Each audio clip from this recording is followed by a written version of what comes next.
वर्ष के विद्यार्थियों का आज की कक्षा में स्वागत है। आज मैं आपको कार्ल मार्क्स के अतिरिक्त मूल्य के सिद्धांत के बारे में बताऊंगी। कार्ल मार्क्स ने अतिरिक्त मूल्य के सिद्धांत का विवेचन अपनी पुस्तक दास कैपिटल में किया। मार्क्स ने पूंजीवाद का विशद अध्ययन किया और पूंजीवाद के संबंध में उसका एक महत्वपूर्ण विचार अतिरिक्त मूल्य का सिद्धांत है, लेकिन इसे समझाने के लिए मूल्य के श्रम सिद्धांत को जानना आवश्यक है। मूल्य का श्रम सिद्धांत। मार्क्स के अनुसार प्रत्येक वस्तु के साथ दो प्रकार के मूल्य की बातें जुड़ी हुई होती हैं, उपयोग मूल्य और दूसरा विनिमय मूल्य।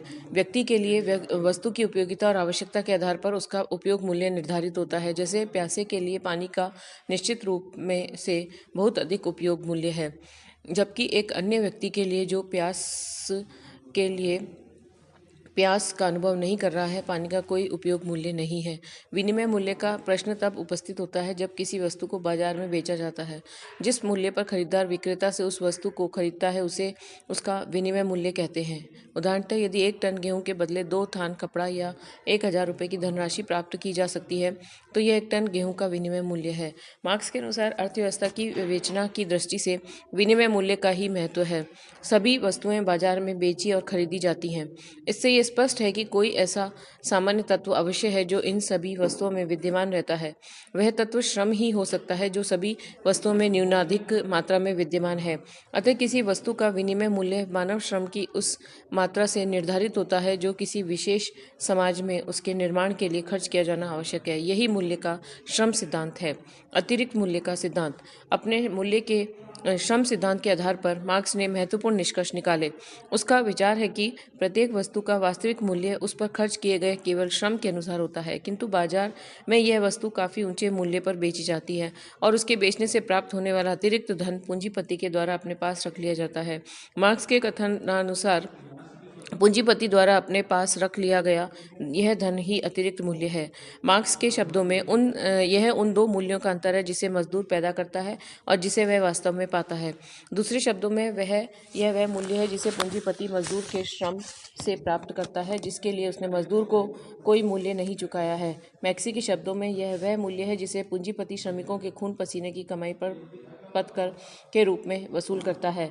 जैसे कि उदाहरण के लिए हम देखें, किसी फैक्ट्री में यदि एक मजदूर एक साड़ी बनाता है तो उसे 6 रुपये मिलते हैं, और मान लीजिए उस साड़ी में लगने वाली सामग्री की कीमत 8 रुपये है, किंतु वह साड़ी बाजार में 20 रुपये में बिकती है।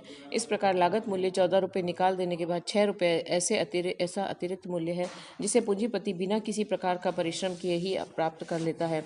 कार्ल मार्क्स के अनुसार यह अतिरिक्त मूल्य वस्तुतः श्रमिकों के श्रम का ही परिणाम होता है। अतः न्याय की मांग है कि वह उसे ही प्राप्त होना चाहिए। चूंकि श्रमिक लोग वर्तमान उत्पादन व्यवस्था में उत्पादन के साधनों के स्वामी नहीं होते, इसलिए उन्हें उनके श्रम से उत्पन्न यह अतिरिक्त मूल्य प्राप्त नहीं हो पाता और वह पूंजीपतियों द्वारा हड़प लिया जाता है जो उन साधनों के स्वामी होते हैं। मार्क्स के अनुसार पूंजीपतियों द्वारा इस प्रकार अतिरिक्त मूल्य का ले लिया जाना आधुनिक पूंजीवादी व्यवस्था का बड़ा अन्याय है तथा इस व्यवस्था में श्रमिकों की स्थिति दासों से नाममात्र के लिए ही अच्छी है।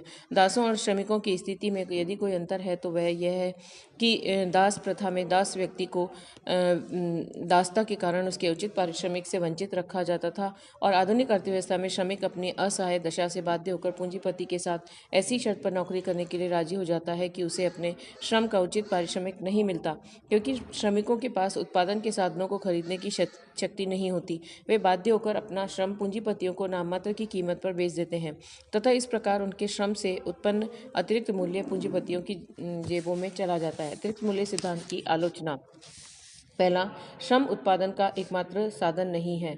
मार्क्स ने आर्थिक व्यवस्था के संबंध में श्रम को ही वस्तु के मूल्य का एकमात्र व अंतिम निर्धारक तत्व माना है। यह कहा है कि पूंजीपति जिसे लाभ कहते हैं वह श्रम का अतिरिक्त मूल्य ही है, किंतु मार्क्स का यह विचार त्रुटिपूर्ण है, क्योंकि श्रम के अतिरिक्त भूमि, पूंजी, प्रबंध व साहस के द्वारा भी उत्पादन के साधन के रूप में कार्य किया जाता है। अतः लाभ को केवल श्रम का अतिरिक्त मूल्य न कहकर यदि इन सभी साधनों का परिणाम कहा जाए तो अधिक तर्कसंगत व औचित्यपूर्ण होगा। इस प्रकार मार्क्स के सिद्धांत का मूल विचार गलत है और उस पर आधारित उसका सिद्धांत भ्रांतिपूर्ण है। दूसरा, पूंजीपति द्वारा किए जाने वाले अनेक व्ययों का उल्लेख नहीं। मार्क्स के द्वारा इस बात को ध्यान में नहीं रखा गया कि वस्तुओं के उत्पादन में पूंजीपति को श्रमिक के अतिरिक्त अन्य अनेक बातों पर धनराशि व्यय करनी होती है। मिल मालिक को कारखाने की सुधार, मशीनों की घिसावट, श्रमिकों को उत्तम जीवन, बेकारी के बीमे, बोनस आदि देने में धनराशि देनी होती है। यह समस्त व्यय मार्क्स के कथित अतिरिक्त मूल्य में से ही होता है। तीसरा सिद्धांत अस्पष्ट और अतिरंजित। मार्क्स के सिद्धांत का यह बड़ा दोष यह है कि इसमें मूल्य और कीमत आदि शब्दों का प्रयोग मनमाने अतिरंजित ढंग से किया गया है। उसने अपने ग्रंथों में मूल्य के सिद्धांत का प्रतिपादन किया है, किंतु जैसा कि अलेक्जेंडर ग्रे कहते हैं, कोई भी हमें यह नहीं बता सकता कि मूल्य से मार्क्स का वास्तव में क्या अभिप्राय था। इसके अतिरिक्त उसके द्वारा मिल मालिक और सामान्य मजदूर का जिस रूप में वर्णन किया गया है, उससे वे वर्तमान वास्तविक जगत के नहीं वरन काल्पनिक कल्पना लोक के प्राणी लगते हैं। मार्क्स की विचारधारा कितनी अतिरंजित है, यह उसके इस बात से स्पष्ट हो जाता है कि मजदूर दुगने तिगने या कर दीजिए, मुनाफा भी स्वयं वे ही दुगना या तिगना हो जाएगा। चौथा, मानसिक श्रम की उपेक्षा। मार्क्स ने केवल शारीरिक श्रम को ही श्रम माना है और मानसिक श्रम की उपेक्षा की है। वस्तुतः तकनीकी ज्ञान, प्रबंध, पटुता और व्यवसाय कुशलता वस्तुओं के निर्माण और तैयार वस्तुओं के लिए उपयुक्त बाजार ढूंढने में महत्वपूर्ण योग देते हैं। उद्योग से प्राप्त होने वाला लाभांश बहुत कुछ सीमा तक इन पर निर्भर करता है। पांचवा सिद्धांत विरोधाभास युक्त है।